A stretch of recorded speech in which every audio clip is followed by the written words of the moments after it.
Florida are actually ranked as one of the top 10 worst places to commute in the entire country. So today, of course, we're testing that theory. Brake lights and backups. You see all of those driving around Southwest Florida. Traffic on major roads like Colonial Boulevard, Del Prado Boulevard, Santa Barbara. Even I can get turned around with all this traffic, and I'm from here. Backups like this landing the Cape Coral, Fort Myers area in the top 10 on Money Geek's list to commute. Ranked higher, get this, than areas known for traffic like Atlanta, Orlando, Miami, and Chicago. Of course, on the day. Back to another video. If you're new, please make sure to subscribe. Florida is a state known for its terrible urban planning and city designs, and there is no better place to talk about than Cape Coral, Florida. Cape Coral is located in Southwest Florida near Fort Myers and Naples.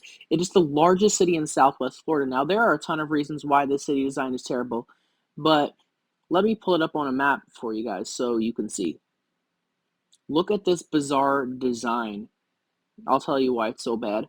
Now, if you're not an engineer, city planner, or somebody who's interested in this topic, you probably think that this design is perfectly normal, but let me explain to you why it's really bad. Number one, the main reason is pedestrian access.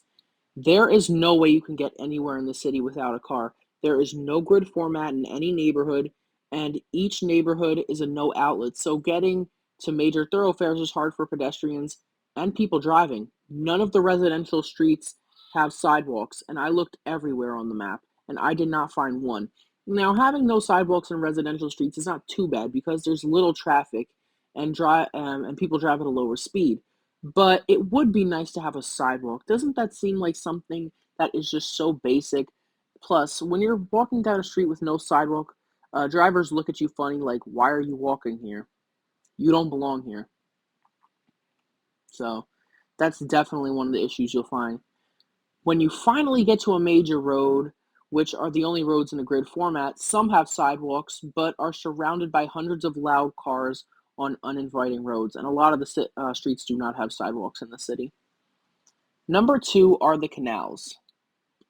Now, you would think that canals make a place really nice, and yes, they do. Canals are beautiful. If you notice on the map, there's canals in about every single neighborhood on almost every side street has a canal, usually in the back of it. Now, sure, a canal in your backyard is really nice, but it screws up the city design, and it is hard to get anywhere.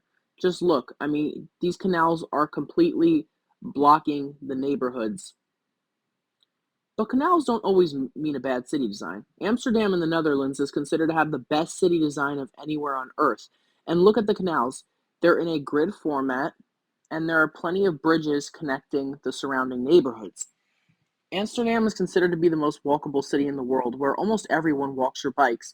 Every street has a bike lane, and there are bikes everywhere. This looks a lot more inviting than Cape Coral, Florida does. Number three is the public transportation.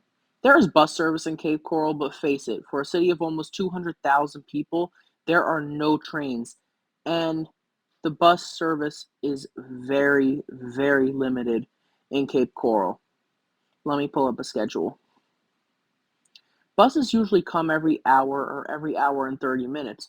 So once you walk out of your maze of a neighborhood, you have to wait forever or to wait for the bus. Or if you miss one, forget about it. You're going to be waiting an hour or an hour and a half. So that's not good.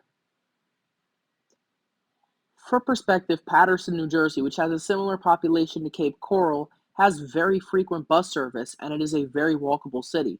Look, buses come very, very frequently in Paterson.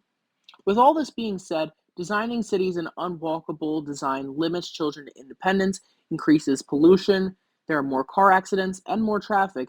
This is a big city with no downtown, just strip malls with little character. Places like this are not inviting, and no one from out of town has any reason to come here. What's sad is that these places are designed like this on purpose, and I don't see how anyone can enjoy this.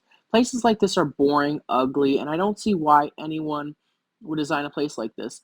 Walkable places are so much easier to navigate, enjoy, and sightsee. Unwalkable places are a major issue in America and Canada. It seems like Europe doesn't have this issue. Well, there are many walkable places in America, but they're typically cities or towns that were built before the 1950s. So that's a look at why Cape Coral is horribly designed. I hope you guys enjoyed this video. Please like and subscribe, and God bless all you guys.